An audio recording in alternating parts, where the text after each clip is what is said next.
My name's Preston Hale, and I've lived in the same sleepy cul-de-sac in Brookpine Ridge for over 12 years. I mow my lawn, keep my tools locked up, and say hi to neighbors. I'm not flashy, just a guy who likes peace and quiet, something the HOA seems hell-bent on destroying. Especially Nadine Zimmerman. She's the self-appointed landscape coordinator of the HOA board. You know the type: mid-50s, bob haircut, pastel cardigans, and a voice that somehow always sounds like she's scolding a child.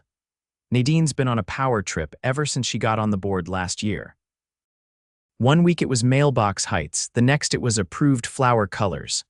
I wish I were joking, but last Tuesday morning, that's when it all went too far. I came home from the night shift at the hospital, pulled into my driveway, and immediately felt something was off.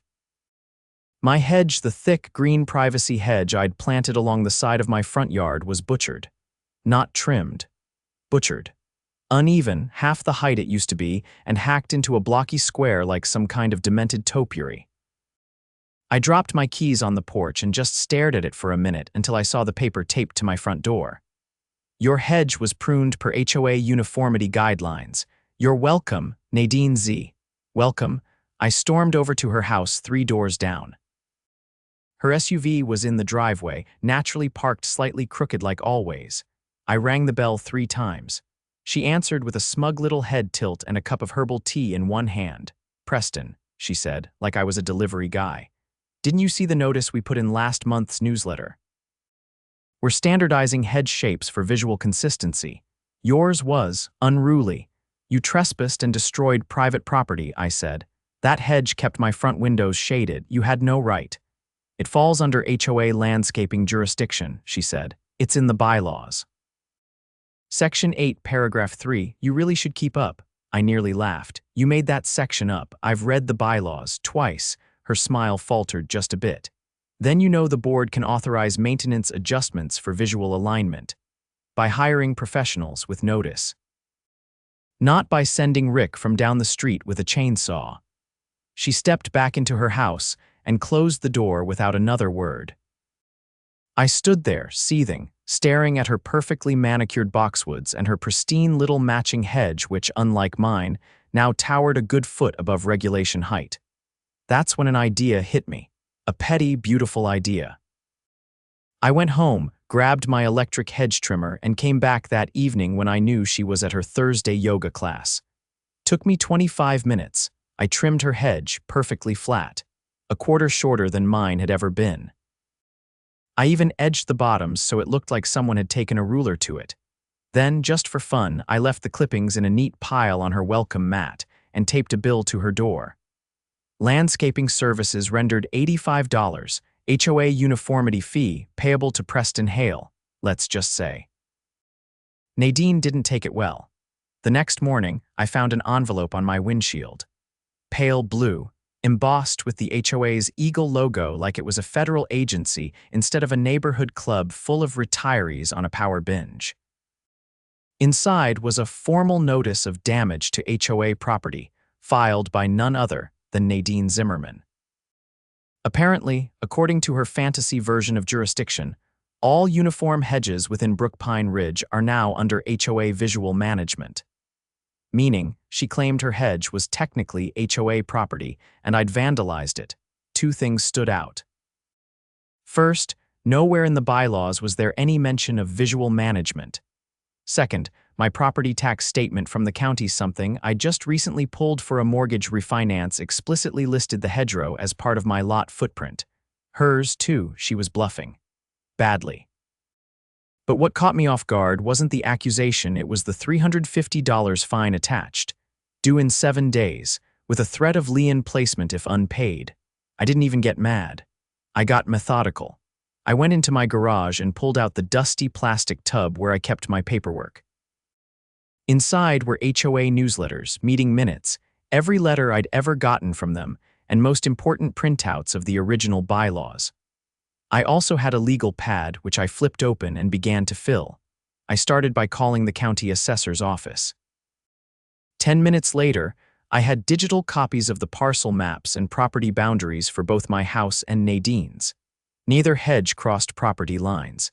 That alone made her claim dead in the water. Then I called the landscaping company that had trimmed my hedge without permission.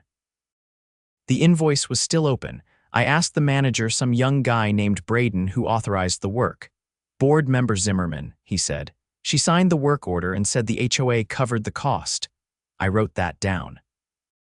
Then I asked him if she'd supplied any paperwork proving she had permission to cut hedges on private property. He hesitated before admitting she hadn't. I thanked him and hung up. Next, I contacted a local attorney I'd met once at a neighborhood event.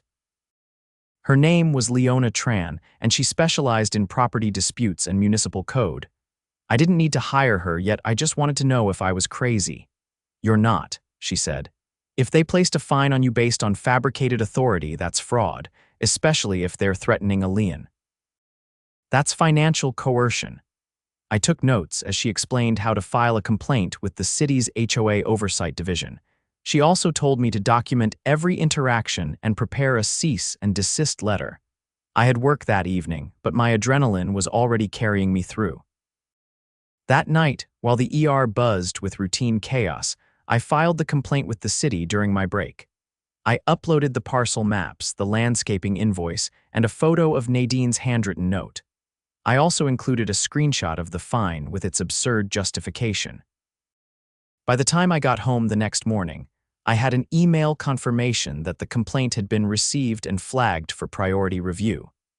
Apparently, Brookpine Ridge already had 2 prior complaints in the last year, enough to trigger higher scrutiny. 2 days later, the entire board received a notice from the city, summoning them for an audit of their recent actions. That's when things started to unravel. I didn't hear about the emergency meeting until my neighbor, Caleb, knocked on my door looking more amused than annoyed.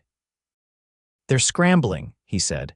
"Nadine tried to say you were a repeat offender and that you've been antagonizing the board for months." I raised an eyebrow. "How?" She brought up that time you parked your truck facing the wrong way on the street.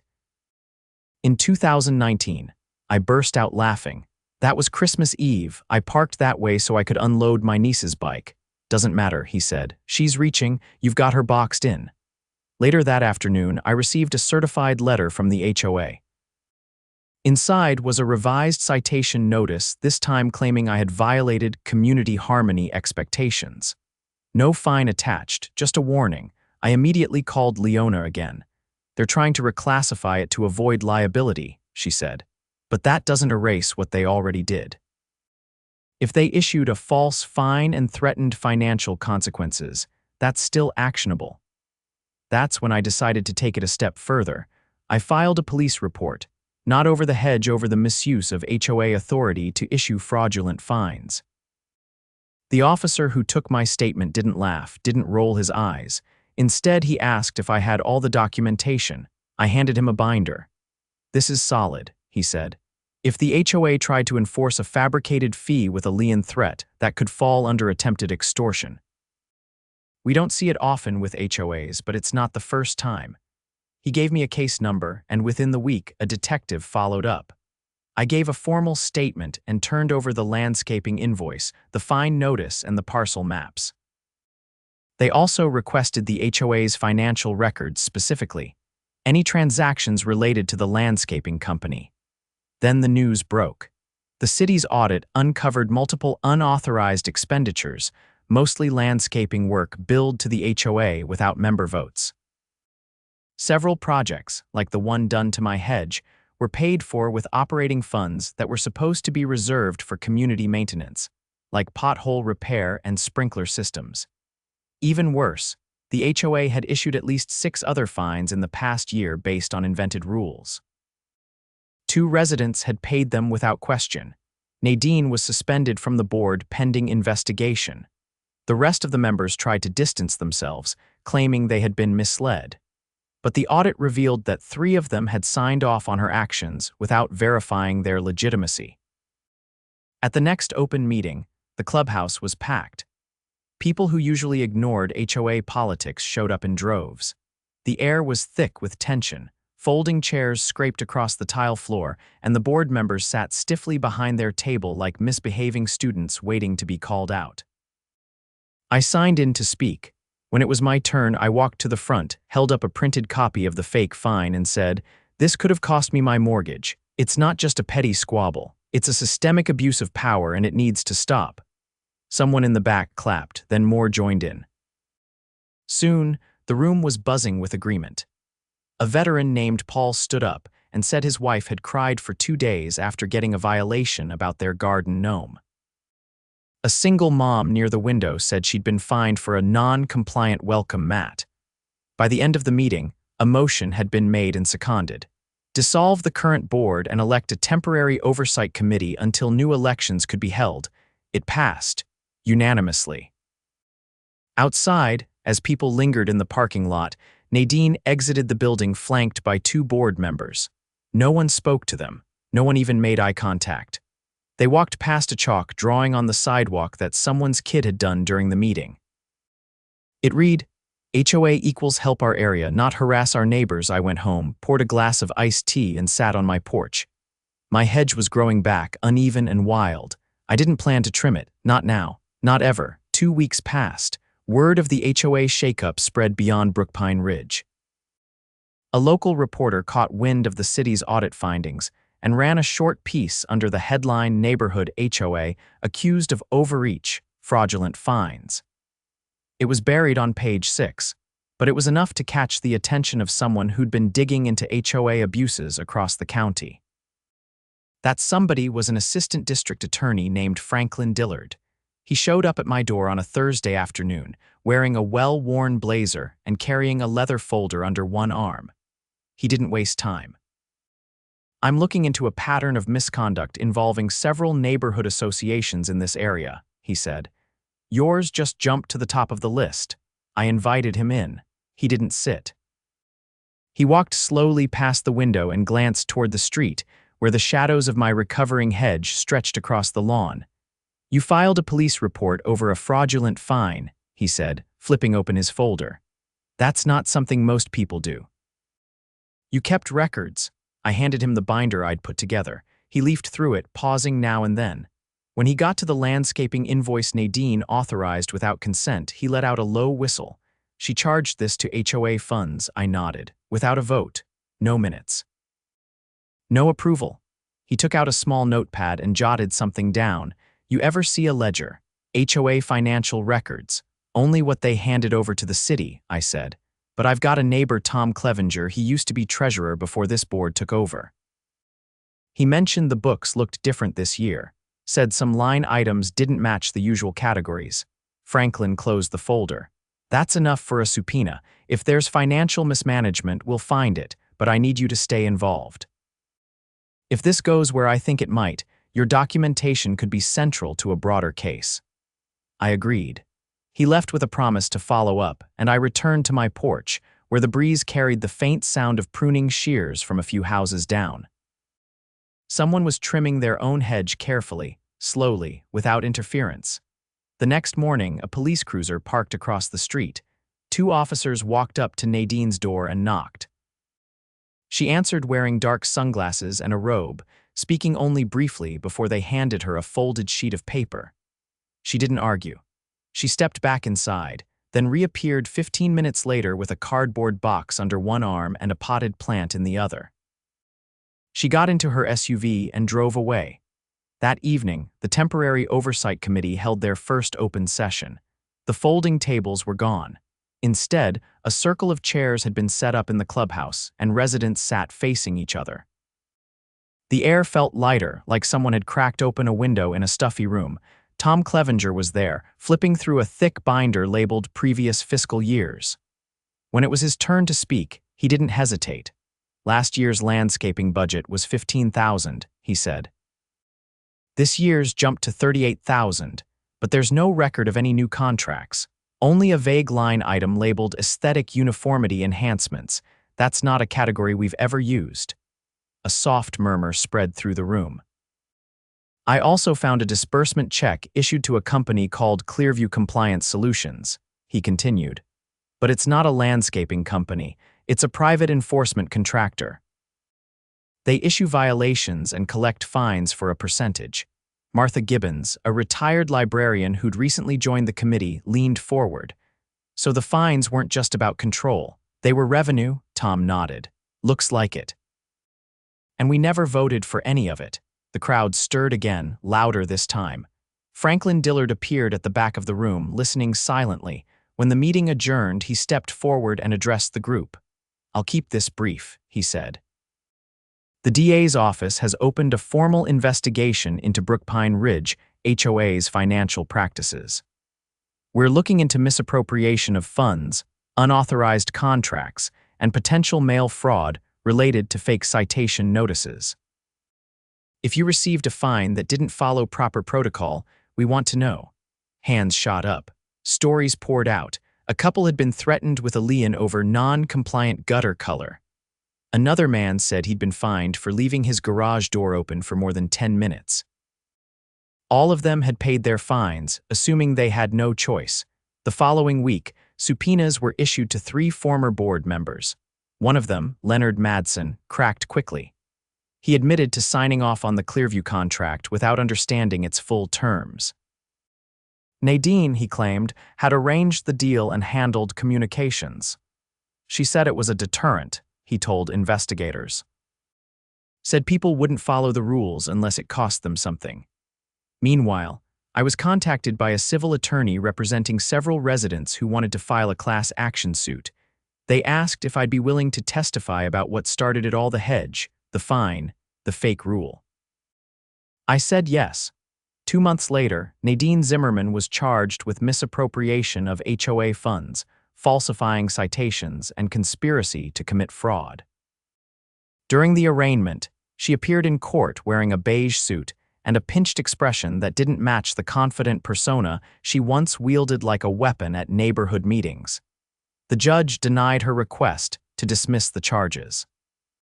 The Clearview contract was ruled invalid, and all fines issued under it were reversed. Residents who had paid were refunded from the HOA's reserve fund, and the Oversight Committee voted to freeze all new spending until a full audit was complete. By summer, a new election was held. The turnout was the highest in Brookpine Ridge history. Every candidate ran on a transparency platform. I didn't run, but I stood near the sign and table, greeting neighbors as they arrived. Many of them thanked me not for taking a stand, but for proving that fighting back could work. I spent most of that summer rebuilding the hedge. It was slower going than I expected. The damage had set the growth back quite a bit, and the edges were uneven where the cuts had been deepest, but I didn't rush it. I shaped it by hand, trimming only when necessary. A few neighbors stopped by to offer advice. Caleb brought over an old pair of shears he swore were better for precision work. Martha dropped off a bag of compost she'd sworn by for years. One evening, as I finished watering the base, a boy on a bike slowed down at the edge of my driveway. He looked at the hedge, then at me. "Are you the guy who made the lady leave?" I paused, then said, "No, she made herself leave." He nodded like that made sense and pedaled off. By autumn, the hedge stood tall again, not quite what it had been, but getting there. I left it a little wilder this time, a little less uniform, a reminder that not everything needs to be trimmed into a box, and across the neighborhood other hedges followed suit. No one said it out loud, but the message was clear. We'd had enough of boxes, enough of control disguised as order. Enough of people like Nadine shaping the neighborhood in their own image and calling it harmony. We'd grown something else instead, something a little uneven, a little unpredictable, but finally ours. The first frost of winter coated the lawns in silver. The morning I received the envelope from the county clerk's office. It was stamped confidential and hand-delivered by a courier who didn't say a word. Inside were copies of sworn affidavits, financial records, and a court hearing Notice People versus Brookpine Ridge HOA, with Nadine Zimmerman listed as the principal defendant. At first glance, it looked like a continuation of the fraud investigation. But as I read further, something else surfaced. Something worse. One of the affidavits was from a former Clearview Compliance Solutions employee, a man named Noel Ramirez. He'd worked under Nadine's contract for just under 4 months and had come forward after seeing the newspaper article about the HOA's collapse. The affidavit detailed that residents who refused to pay fines were sometimes flagged under a protocol Nadine privately called priority enforcement. Clearview, under her direction, had sent letters threatening property seizure, not just liens, but actual seizure through a fabricated compliance forfeiture clause. There was no such clause in the bylaws. Worse, at least 2 elderly residents, one of whom had early-stage dementia, had received these letters and sold their homes out of fear. Their properties were then purchased by a shell company, Ridgeview Holdings LLC, for below market value, the owner of Ridgeview. Nadine's cousin by marriage, Alan Foster. I immediately contacted Leona Tran, who had been helping me coordinate with the HOA office. She picked up on the first ring. "They're going to need testimony," I said, "not just about the hedge. This goes way deeper." "I just read Ramirez's affidavit," she said. "They're preparing to press additional charges: elder abuse, wire fraud, and conspiracy to commit real estate fraud. If you're willing to testify again, I'll make sure you're protected." 3 days later, I was sitting in a high-ceilinged courtroom surrounded by people I once only waved to from across the street. The mood was different this time, tense but focused. The kind of atmosphere where everyone knew something important was about to happen, but no one dared break the silence. When Nadine entered, she didn't look at anyone. Her hair was pulled back in a tight bun, and her expression was unreadable. Her attorney, a man with a red silk tie and a sharp jawline, whispered to her as she sat down. The judge, a pale woman with steel-gray hair and eyes to match, opened the proceedings with little ceremony. "We're here to determine whether the defendant, acting as president of the Brookpine Ridge Homeowners Association, knowingly engaged in fraudulent practices with the intent to financially exploit residents under false pretenses." The HOA called their first witness Noel Ramirez. He was nervous but steady. He described the pressure from Nadine to deliver fines quickly and without hesitation. He explained how he'd questioned the legality of the forfeiture letters, only to be told to do what you're paid for, not what you think is fair. "They were fake," he said. "I knew it, but I didn't know who to tell until I saw the story in the paper." Next came Irene Mallory, one of the elderly residents who'd sold her house. Her granddaughter stood beside her as she took the stand. Her voice trembled as she described receiving a letter that claimed her property would be seized by the HOA if she didn't resolve her chronic violations. "When I tried to call, no one answered," she said. "Then a man came to the door. He said I was out of compliance and that the board was preparing to take action." She sold her home 3 weeks later for nearly $80,000 under market. When it was my turn, I stepped up and laid out everything: how it started with a hedge, how I documented every interaction, how Nadine retaliated with a fabricated fine, and how that opened the door to a larger web of deceit. I showed the parcel maps, the original bylaws, the landscaping invoice, and the city's audit summary. Then the HOA introduced a new piece of evidence: emails obtained through a warrant, including one from Nadine to Alan Foster, 2 more resistance cases. "If they fold, Ridgeview can make offers by end of month. Make sure the paperwork looks clean." The courtroom was silent. Nadine's attorney objected, claiming the emails were taken out of context, but the judge overruled him. The exhibit was admitted. The trial lasted 4 more days. During closing arguments, the HOA laid it all out. Through manipulation of rules, falsification of authority, and calculated pressure tactics, the defendant did not simply overstep her role, she weaponized it. She turned a neighborhood trust into a personal racket. The jury deliberated for less than 3 hours, guilty on all counts. The judge sentenced Nadine Zimmerman to 12 years in state prison, with no possibility of parole for the first 5. Alan Foster received 7. Clearview Compliance Solutions was dissolved by court order, and the state opened a restitution fund for affected residents, seeded with seized assets from Ridgeview Holdings. In the weeks after the verdict, the neighborhood changed again, but this time in ways no one expected. The Oversight Committee voted to disband the HOA entirely, citing irreversible damage to its credibility and function. Instead, Brookpine Ridge transitioned to a voluntary neighborhood council, strictly advisory, with no enforcement powers.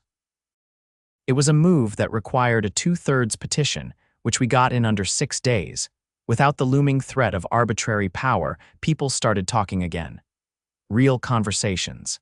Neighbors who had avoided each other began sharing tools, recipes, even rides to the store. The house next to mine, vacant since Irene Mallory left, was repurchased through the restitution fund and transferred back to her family. Irene moved back in. The first time I saw her tending the small rose bushes in her front yard again, I waved. She waved back, then motioned me over. "I left something in that house I didn't realize I missed until I got it back," she said. "It wasn't my furniture, it was my place." "Glad you got it," I said. "Glad you're home." She smiled and went back to pruning. My hedge by then had reached full height again. Wild in places, branching out at the top. I let it grow that way.